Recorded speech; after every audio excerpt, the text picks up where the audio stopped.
के लिए खतरा तब नहीं बनती जब वो 200 किलोमीटर पर आवर की स्पीड पर उड़ती है। एक सुपर कार अपने ओनर के लिए खतरा तब बन जाती है जब उसका ओनर उसे आराम से चलाने की कसम खा लेता है। क्योंकि अगर यूएसए और कनाडा की पुलिस की डेटा को माने तो सबसे ज्यादा सुपर कार ड्राइवर की मौत हाई स्पीड क्रैशेस में नहीं बल्कि 60 से 80 किलोमीटर पर आवर के स्पीड के बीच होती है। और ये कोई थ्योरी नहीं, ये फॉरेंसिक रियलिटी है। क्योंकि 200 किलोमीटर पर आवर की स्पीड पर चल रही सुपर कार तुम्हारे कंट्रोल में नहीं होती, फिर चाहे वो कितना भी अच्छा ड्राइवर क्यों ना हो। 200 किलोमीटर पर आवर की स्पीड पर जब कोई चीज तुम्हारे सामने आती है तो सबसे पहले दिमाग में आता है पूरी ताकत से ब्रेक लगाओ। और असली मसाला यहीं से शुरू होता है, क्योंकि सुपर कार के अंदर बिल्ड क्वालिटी और 5 स्टार रेटिंग जैसी कोई चीज नहीं आती। क्योंकि सुपर कार के अंदर आता है बिल्ड क्वालिटी का बाप। और जब एक super car 200 kilometre per hour की स्पीड पर सडनली ब्रेक्स लगाती है तब तुम अपनी गाड़ी और खुद को बचाने की पूरी कोशिश करते हो, लेकिन तुम बचोगे या नहीं ये डिपेंड करता है कि गाड़ी तुम्हारे हिसाब से क्रैश हुई है या नहीं। आसान भाषा में समझाऊं तो एक सुपर कार क्रैश होने के चंद सेकंड्स पहले तुम्हारा ब्रेन जब ये चीज मान लेता है कि अब तो क्रैश होना पक्का है, अब कुछ नहीं हो सकता,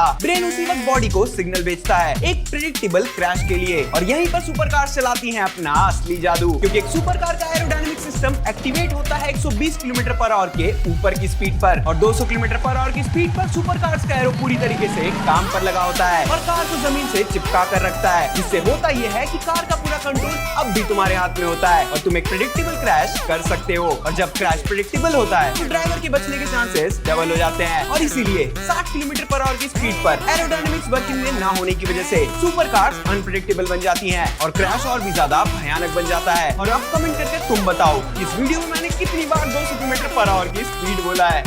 एक